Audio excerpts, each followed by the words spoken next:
Selanjutnya kita akan ke proses insert data ke database dengan Electron Laravel. Perhatikan pada view pegawai.blade.php pada layar. Kita akan membuat sebuah tombol di bawah sini untuk menambah data karyawan baru.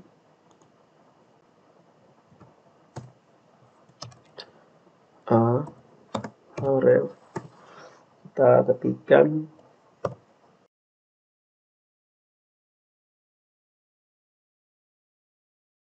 seperti ini. Oke, sebuah tombol baru. Sekarang kita buat sebuah root baru untuk menghandle form penginputan data.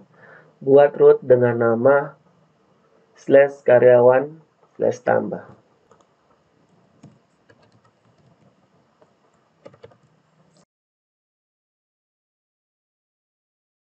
Pada saat root ini dijalankan, kita perintahkan untuk mengakses sebuah metode yang bernama tambah pada controller karyawan.controller. Nah, sekarang kita buka karyawan.controller, kita buatkan sebuah metode tambah.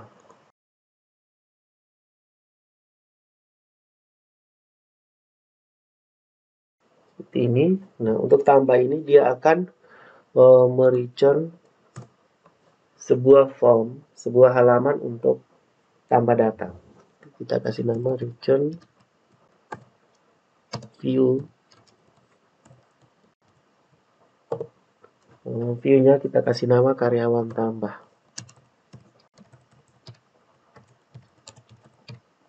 Belakangnya kita kasih titik koma.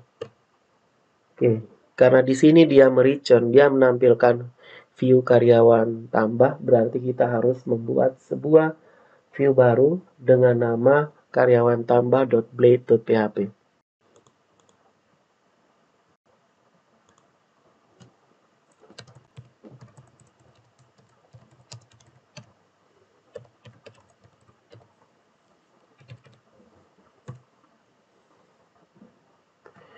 Oke, kita ketik tanda seru, kemudian tekan enter.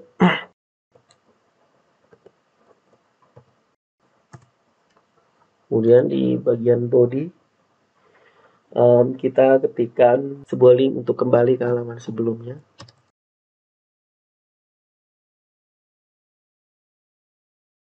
Kemudian kita membuat sebuah form untuk menambah data. Nah, form ini kita gunakan, metodenya adalah post.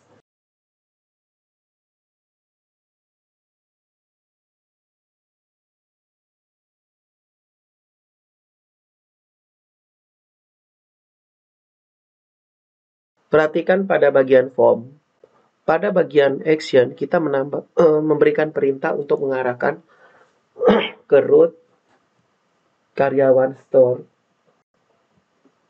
Kemudian jangan lupa untuk menambahkan fungsi ini, CSRF field, untuk menggenerate kode token pada form ini.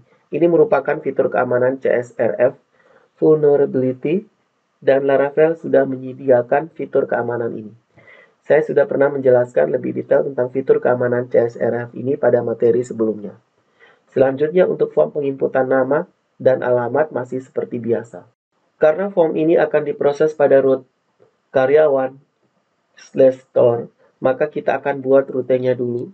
Kita membuat sebuah rute baru dengan metodenya adalah post.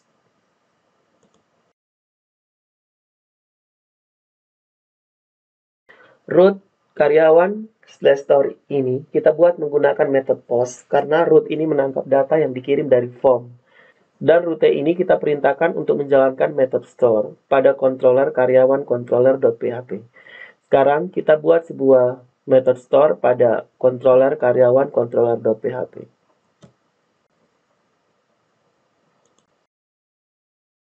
Nah, di bagian sini, karena dia menangkap data, kita ketikkan request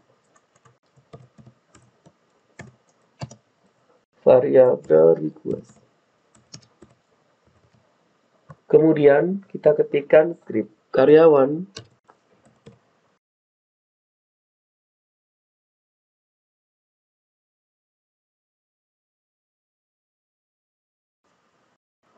Jadinya seperti ini. Jadi dia lebih sederhana untuk fungsi inputnya. Kemudian di bagian akhir tambahkan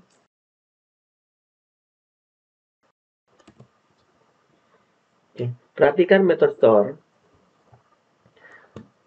Pada parameter pertamanya, kita tangkap data yang dikirim dari form ke dalam variabel request dengan perintah request. Kita tangkap dari form, kita simpan dalam variabel request. Kemudian kita membuat script untuk menyimpan data ke database dengan perintah elec1.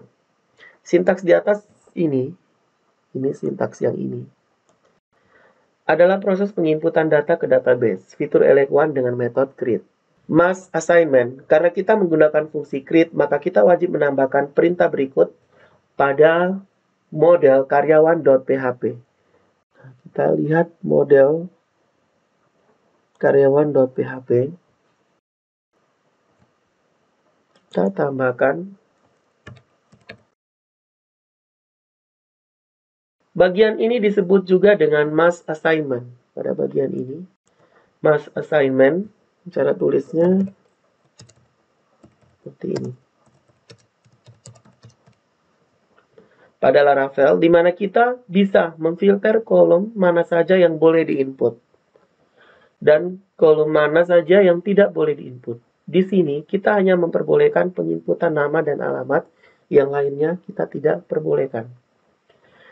Tetapkan nama kolom yang boleh diinput dalam variabel fillable, dan jika teman-teman ingin membuat proteksi terhadap kolom yang tidak boleh diinput, teman-teman bisa menuliskan nama kolom yang tidak boleh diinput pada variabel quarter. Cara tulisnya seperti ini. Variabel quarter. Teman-teman bisa membaca lebih detail tentang mass assignment Laravel pada dokumentasi Laravel di laravel.com. Dan terakhir, setelah semua proses selesai, kita alihkan halamannya kembali ke root bagian sini, root karyawan, yang bertugas untuk menampilkan semua data karyawan. Sekarang kita coba lihat hasilnya. Kita klik pada tombol input pegawai baru, maka hasilnya akan diarahkan ke form input data karyawan. Kita simpan dulu. Kemudian kita coba jalankan. Di input karyawan baru, kita masukkan nama, alamat Kupang. Kita klik simpan. Oke, kita cek di root-nya. Di sini ada kesalahan penamaan, harusnya karyawan store, bukan stote. Kita simpan. Kita coba jalankan ulang. Saya hapus ini. Saya masukkan karyawan baru, Andika, alamat Kupang. Simpan. Oke, sudah muncul di sini Andika dengan alamat Kupang.